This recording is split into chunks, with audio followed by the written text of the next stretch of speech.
Hello there, and welcome to Kristo's Kitchen.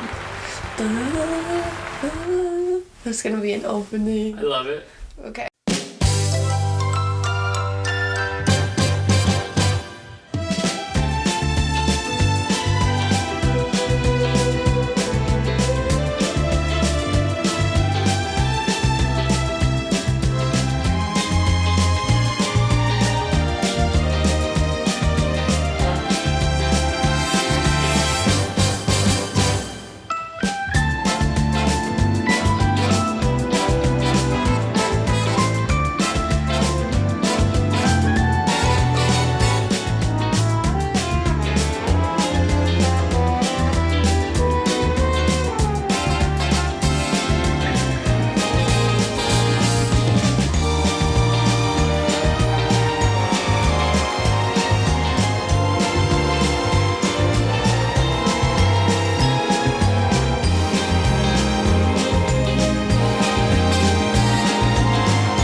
Today, we have two competitors joining us here in our massive kitchen to make the most ultimate dish, Dango.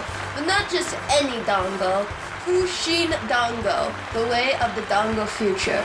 Our competitors are joining us each from out of town. Let's see what they've been up to. Hello everybody, my name is Ash. I'm so excited to be on the cooking show. I have been a fan of cooking ever since I was a very, very young boy, and I wanted to start my own restaurant, and I wanted to make everything turtle themed. It wasn't like, wasn't gonna serve turtles, but everything would be shaped like a turtle. You know, it's the kind of place I would have wanted to go to, so I thought, why not make that for other people?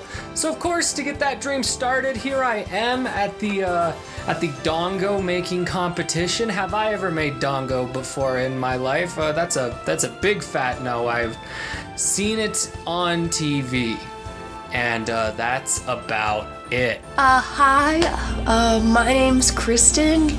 I am born and not raised in California, but raised here in good old Colorado. This is my first time competing in the culinary world. I have been a huge fan of all things food since I was young enough to start eating it, if you know what I mean. But yeah, I thought with this competition, maybe it could catapult me into something bigger and better for my career. I mean, on a daily basis, am I cooking? No. But do I enjoy cooking when I do it? Yes. Our first competitor is about to commence in his Dango making journey. Let's see where his small beginnings began. So, I'm a little nervous going into this. I'm kind of scared that, Kristen might have the upper hand on me just because she's the better chef and she's been cooking for a while and I haven't. But we'll see who wins this. We'll see who comes out on top. I'm kind of, I don't know, beginner's luck. Maybe I'm the underdog in this situation. I'm thinking we're gonna find out. So today what we're doing is we are making pastel Pusheen Dango. We found this in a book that we found at a place. Once again, I've never made Dango in my life. This is looking like it's done by someone who has to have like some artistic flair with it too, so I'm a little nervous of starting up here. I'm not a cook, nor am I a Dango cook. Ugh. Alrighty, so the first thing I do is I get myself a medium-sized bowl and I start mixing my rice flours, my normal rice flour, my non-glutinous rice flour. These things, I totally knew what they were before doing this. I've always used these ingredients. Of course, we also threw some sugar in there, and this is going to be the base for our Dango dough. Dong dough. And now we're going to add water, little by little though. Mixing after each addition. Okay. Okay. I got this. So now this next step is where things get hard because we need to start adding water to my little Dango flour sugar mixture so it can start, molding, so it can become the dough. Now, I'm not someone who is confident when a recipe says pour water in this thing, so I kind of maybe struggled with this a little bit. Now, the recipe says to add water until it reaches the consistency of an earlobe. I didn't 100% know what that meant. I was sure to try earlobes around the room to find if that consistency could help me. But at the end of the day, I just kind of kept adding water, hoping I would get some sort of earlobe feeling. But unfortunately, I've never baked skin before, so I'm not exactly good on mimicking the textures per se.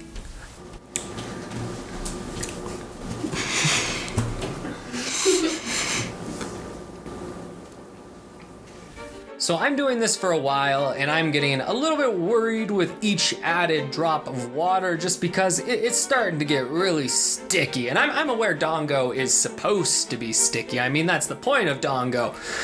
But the sticky factor's kind of worrying me because now I'm like, I gotta put this on my hands? How do I mold this? And how sticky does it have to be? So I kind of start to overcompensate. I add a little too much water. And then I kept adding water, and I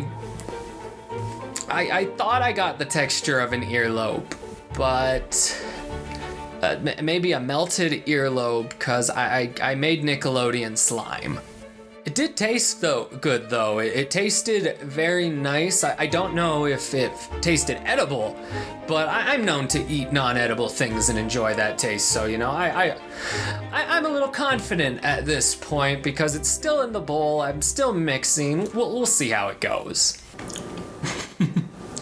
It tastes good. I don't know if I'm supposed to be eating it at this point. Now, I don't know if it feels like it has the texture of an earlobe, but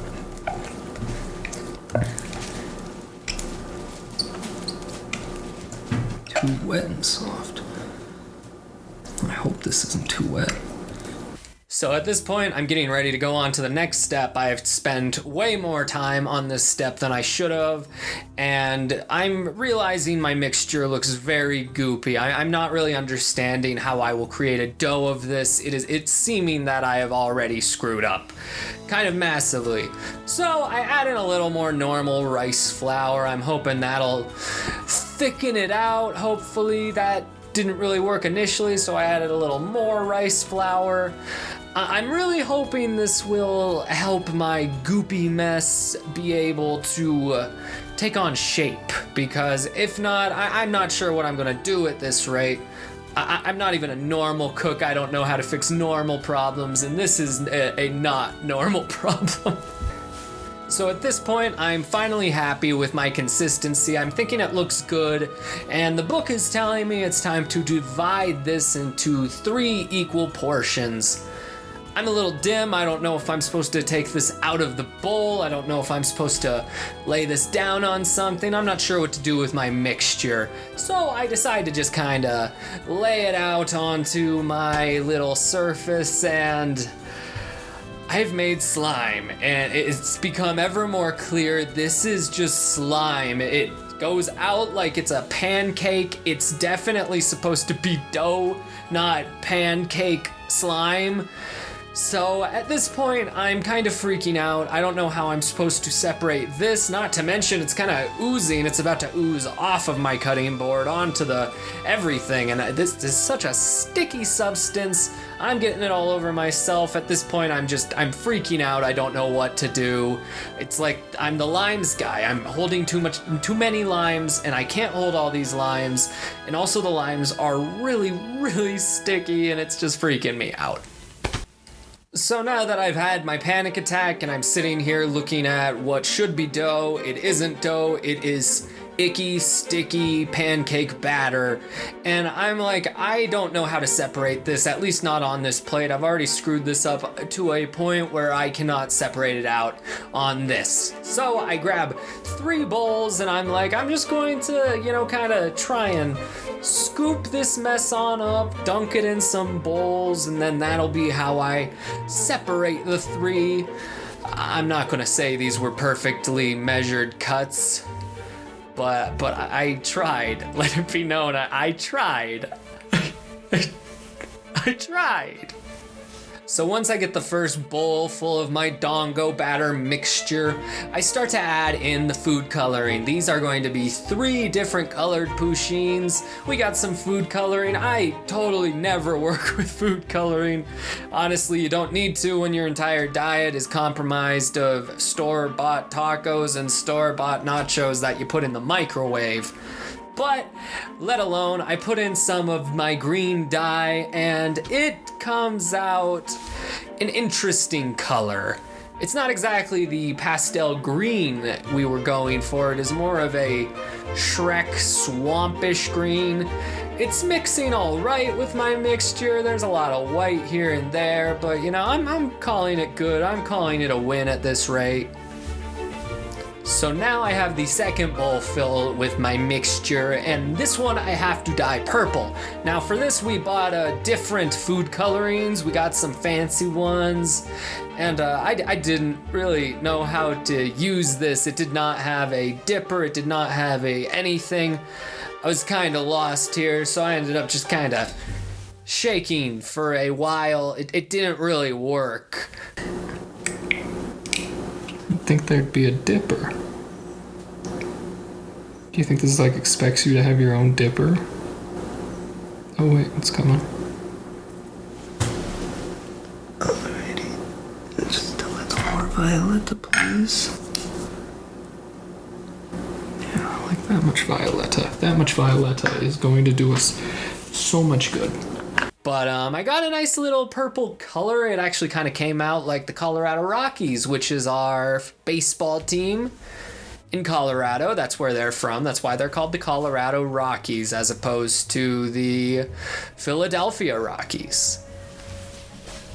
Now finally, I take my third mixture. This entire thing has already taken way longer than it should have because of my initial screw up. And now we're just gonna keep on continuing those. We grab the pink food coloring this time. I put that on in there. It kind of looks like blood going in, like I'm making some blood Dango, which is true because I'm putting my blood, sweat, and tears into this recipe. As you can see by how good it looks. I've been doing this episode.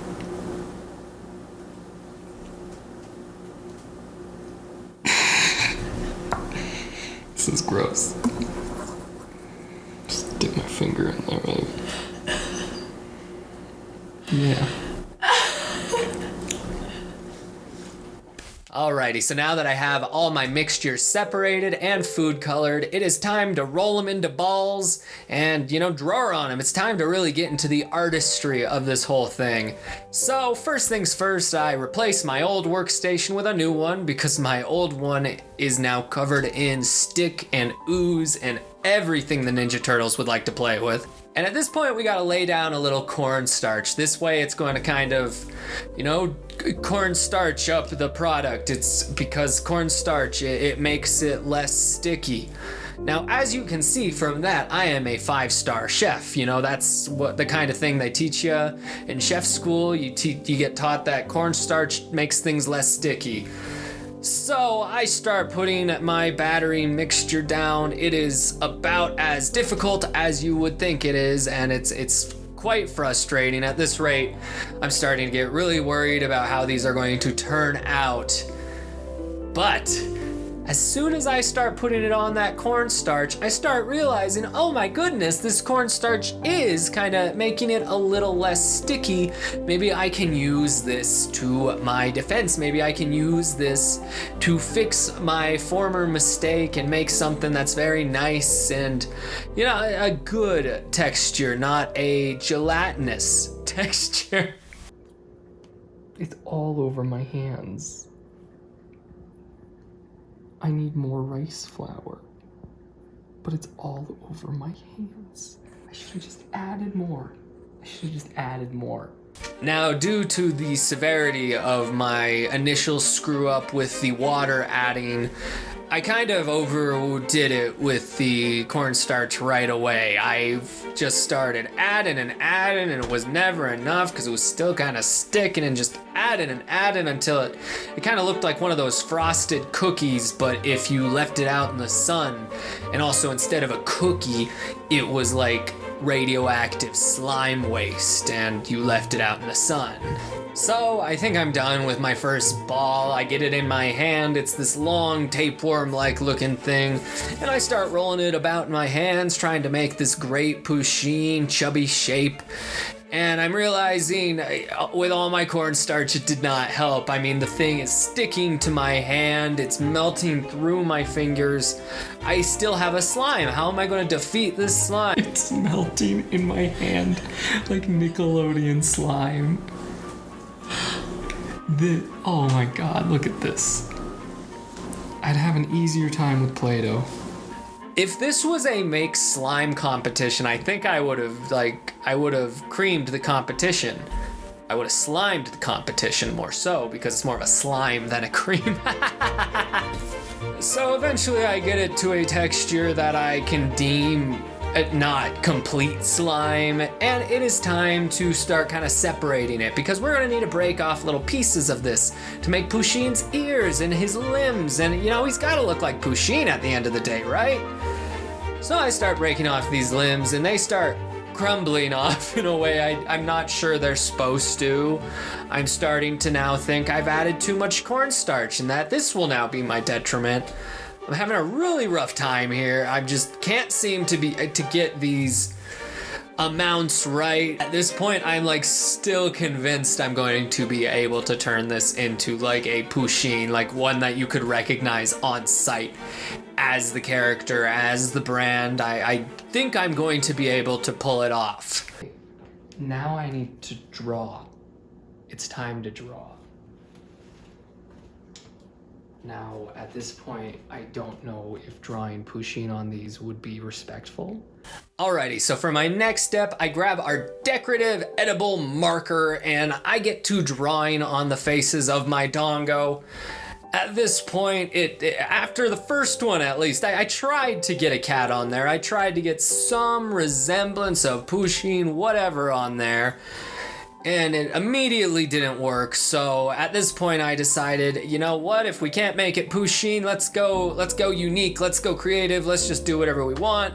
With the second one, I made it kind of a lumpy space princess, kind of Katamari looking creature. I'm not sure really what it was, I'm not even sure what I thought it was at the time. And then with my green one, what else am I going to do? It's green, it's the biggest of all of them. I just draw a big old face on there. We're going to make this one Shrek. We're going to make it an ogre. I mean, what do I got to lose at this point? These aren't going to turn out as cats.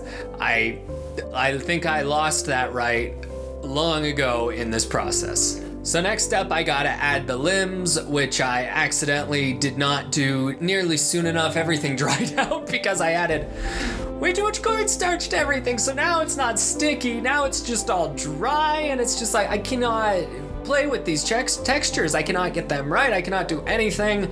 So I gotta really push them on there. I gotta push them on there like you're playing with your dried out Play-Doh and it's not going on completely, but you're just I gotta use what I got. So I make some weird decisions here and there. I think my cat came out a little better than I assumed it would with its ears.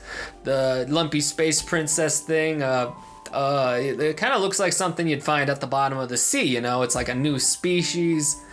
And Shrek definitely was my best turnout, in my personal opinion. I think his face was the best drawn. His ears were okay.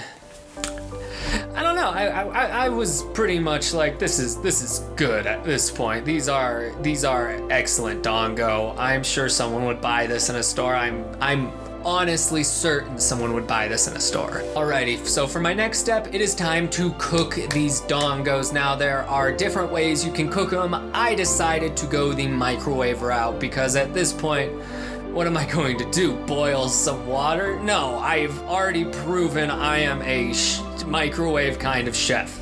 So I throw these in a bowl, I try and make them a little separate, I brush some water on them, and I cover it in saran wrap. In the microwave it goes. I am hoping that by the time they come out, some like random magic in there, some like radioactive microwave magic has worked itself into my Dango, has brought them to life. Maybe they're thick and beautiful and luscious. I've never even had Dango, like personally, in my whole life, so this is like my first try of it. I don't want to ruin it. I don't want to not enjoy it. There's a lot of hoping that goes into this next step. So they're in the oven. I put them in there for 60 seconds, and I spend this time just worried. Just like worried that these are going to come out terrible, that they're going to come out toxic, that maybe they'll like make my ovens, my microwave so radioactive I can't use it to make like turtle-shaped nachos in the future. I'm nervous, I'm excited, I am all the things you could be right now. This is my recipe, this is it, almost complete and on the line for everyone to see, for the judges to judge. So now it's time, it's the moment of truth. I take these out of the microwave. The bowl is hot as fuck. At this point, I'm realizing I read the instruction to brush generously with water, but did not brush it generously with water. So I realized that just before I take off the little cover, and I am worried what that will do to my Dango, which were already so very dry when I put them in, and they come out looking interesting. So I'm looking upon my mess. It is not the best smell I've ever smelled in my life. The Dango are submerged in a little bit of this juice that I'll remind you, I forgot to add water, so that juice probably secreted out of the Dango, which I think is disgusting. I think that's like the grossest thing I've ever heard or seen. Regardless, I decide they're done, and I start to kind of peel them out with a spoon. They definitely didn't like stick in there all the way. I'm feeling them. They are feeling more and more like Play-Doh with each step. It's making it really difficult to imagine eating. But alas, that's, I guess, what this is about. So the next step is the final step. It is time to put our Dango on a little stick. We're making little Dango kebabs, and this is immediately difficult. I realize right off the bat, the sticks that Kristen and I bought are not strong enough to withhold just how big my Dango is. At this point, I'm kind of internally realizing that this recipe was for 2 sticks of Dango, so I have made these far too big. These are far too big to be held on a stick. I lance them anyway, though. I impale them on there. The stick is a little top heavy. I'm scared of holding it in certain directions, but it's there. It's a Dango kebab made by me, by myself, with no help. And I don't know what to think. At this moment, I'm feeling proud I made anything at all, but also terrified that what I made might like be deemed toxic. Like maybe I won't even be able to throw this away. I'll have to like go through some hazardous material training just to be able to do that much. So now comes the point where I need to taste this Dango. I need to see if this tastes good. It's my first time tasting Dango, so I won't know if I don't like Dango or if I don't like myself making Dango for the first time with no cooking, woo-ha's whatsoever. But I take a bite into my mixture, and it tastes like Play-Doh. And as someone who has put Play-Doh in my mouth before, I think I can really confirm that this was entirely Play-Doh. It was hot, stinky Play-Doh. This has been a rough thing, a rough challenge to do. I don't really know how well I did. I don't know how to really grade myself. All I can say is it does not look like it looks in the picture. It does not taste like I think it's supposed to taste. And it does not smell like I think it's supposed to smell. So at this point, I think it is all up in the air. It's all up to see how Kristen does, if she's able to grasp these steps better than I was able to. You know, we will see. We will see. Because she is the one with the more expertise, the more experience. She always takes the lead when we cook dinner together. Therefore, we'll see how she does. I have some faith in her as I did marry her, but I do think in some realm, in some world, there is a chance I just win this. There's a chance I have beginner's luck, that I am the, rising champ. I guess only time will tell, only the answers will tell. So we will have to wait and see about that. Now, I do gotta say, this was an experience I will probably never forget. I will never forget my first time making Dango. I would definitely like to try it again. Maybe try real Dango first. Maybe watch some YouTube videos. Maybe actually figure this thing out. But as it stands, I'm proud that I made anything at all. And I ate it. And I haven't had any adverse effects so far. So I'm pretty proud of what I made. I'm excited to see what Kristen will do. Our first competitor has finished cooking. He put up quite a fight. Can he hold his own against our second competitor? So going into the challenge, I was pretty confident. I had never really made or tasted Dango before. But after, sitting there and getting the chance to watch my competitor cook, I thought, hey, I have this in the bag. I have the upper hand. And so I just kind of went into it pretty confident. I do have a background in making cute things. I mean, I work with chocolate on a daily basis where I'm designing my own chocolate-covered apples and cookies all the time, and I'm playing with chocolate work. So I thought, with that experience under my belt or under my apron, I thought I'd be pretty good at this whole Dango making thing. I just started by mixing together my 2 types of rice flours. I'm not really sure what the difference is between glutinous and non-glutinous rice flour. I'm just assuming one has gluten, so it's not gluten-free, I'll tell you that.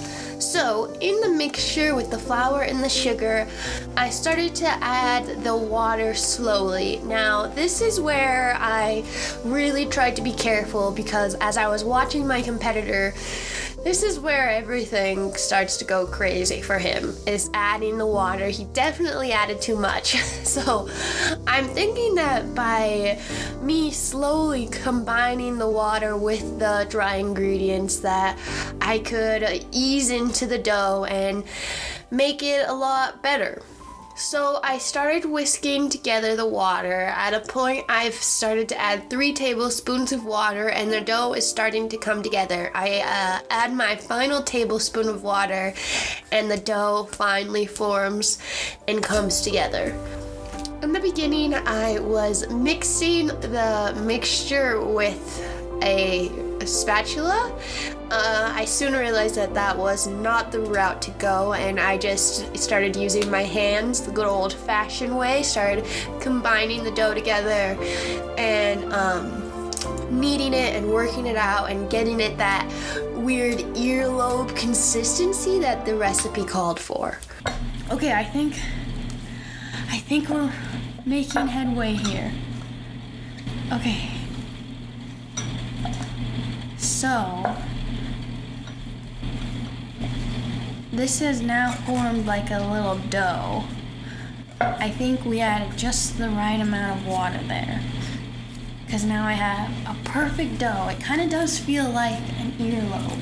I think I did end up adding like a little bit more water as I was kneading the dough together, but I think what came together was pretty spot on. After I had my dough ball formed, I went and split that into 3 equal parts, or I tried to at least. I'm not very good at math, and I just kind of eyeballed it, so I hope it I hope my proportions were even, but I don't think they were. So by this point, I was ready to start combining the dough with the food coloring, and I was pretty anxious to do so.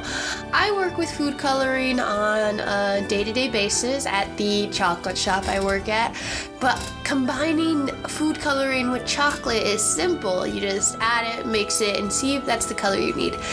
Adding food coloring to the dough was pretty intense because I didn't want to overwork the dough, I didn't want it to dry out, and the colors were really hard to get right. It was really hard to get that light pastel color. So I ended up spending a little bit of time adding the food coloring to the dough. I need the food coloring now. Here I go. So I have my food coloring. I work with food coloring all the time, especially this kind that Ash was having trouble with. So I'm just gonna pop this off. And with my knife, I'm gonna be careful because food coloring, if you work with it off, you know a little goes a long way. A little goes a very long way. So I'm just gonna paint this on. See, now this is where everything could go poorly, because I'm not really sure how I'm supposed to, knead this into itself. I'm bleeding. As I was combining the food coloring, every time I finished a color, I went ahead and wrapped that dough in plastic wrap, trying to preserve the moisture in the dough. I'm not really sure if that helped. But I did the best I could. After cleaning my work surface once the food coloring was added to the dough, I went ahead and laid another sheet of plastic wrap down, and I began to form the ears and the legs and the hands for the cats or the paws. And this was hard. It was harder to form these shapes with the dough than I thought it would be. It wasn't like Play-Doh or clay where it's easy to mold. The dough was really squishy and it wasn't forming together the way I wanted. I also felt a little rushed on time for some reason, and so I was definitely rushing through this step. After finishing all of the Pusheen's body parts and ears, I went ahead and took my edible art marker and I carefully tried to draw the faces on. Now, I don't know about you, but I thought drawing a cat's face would be pretty simple. And I think while I was drawing on the raw dough, I did a pretty okay job. However, this is where things started to go south for me and where I started to kind of freak out. This marker is failing me. I really messed up on the mouth, guys, but I'm trying the best I can.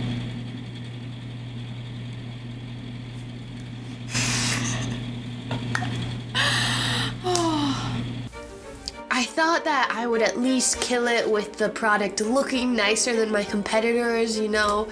He drew on Shrek, I think, and I was like, what are you doing? The parameters are Pusheen, but, you know, I think maybe I should have been more creative with my angle of the whole Dango thing. I think that his creativity is what's gonna outshine my boring Pusheen.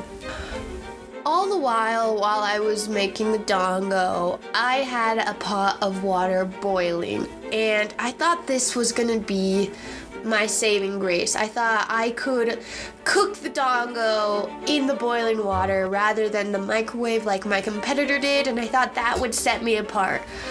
So once the water started to boil, I added my decorated Dango to the water. However, this is where things literally started to fall apart.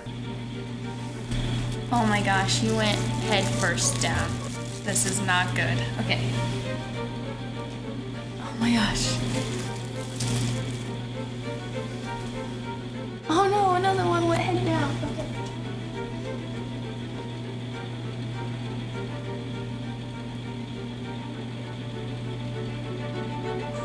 Oh no, one has completely fallen apart.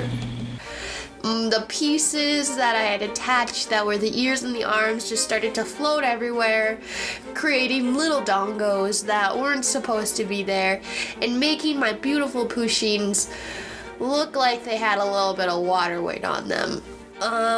Everything looked like it had been underwater for days. Like I was a detective finding a sunken body. That's how ugly these things are.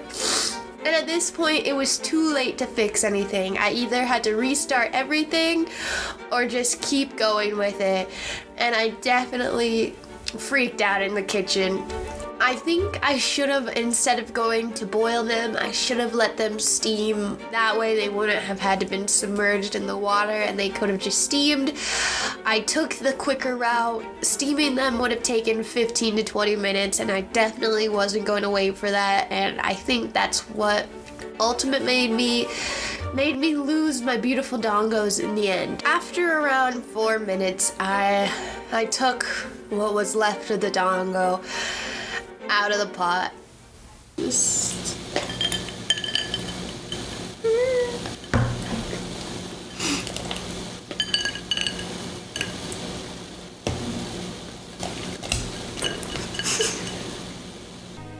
It was not a pretty sight. It was an utter failure and really embarrassing. I thought I had so much to give in this competition, and to just see it all come apart at the end, it was really disappointing for me.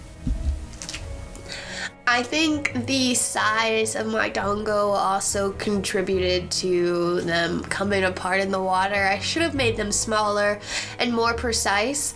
I also should have made 2 servings of dongo instead of just the 1. I think the taste is there though. I was tasting throughout, and you know what the finished product tasted like wasn't so bad. I mean, it tasted like a sugary, slimy, wet frog leg, but I don't know, maybe that's what dongo's supposed to taste like. Alright guys, so we're done cooking them, and this is where we lost it. I should have made smaller dongo, and that's my downfall. I'm gonna try a piece though and see how I'm gonna decide to plate it. Our competitors have finished cooking their dongo, and now it's up to you to vote on your favorite. Let's see what the polls had to say.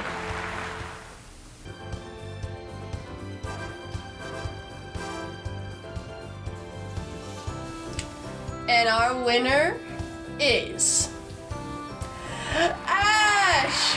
Give it up for him, everybody! Woo! He came through with his creativity in the end. You loved that Shrek dongo just too dang much.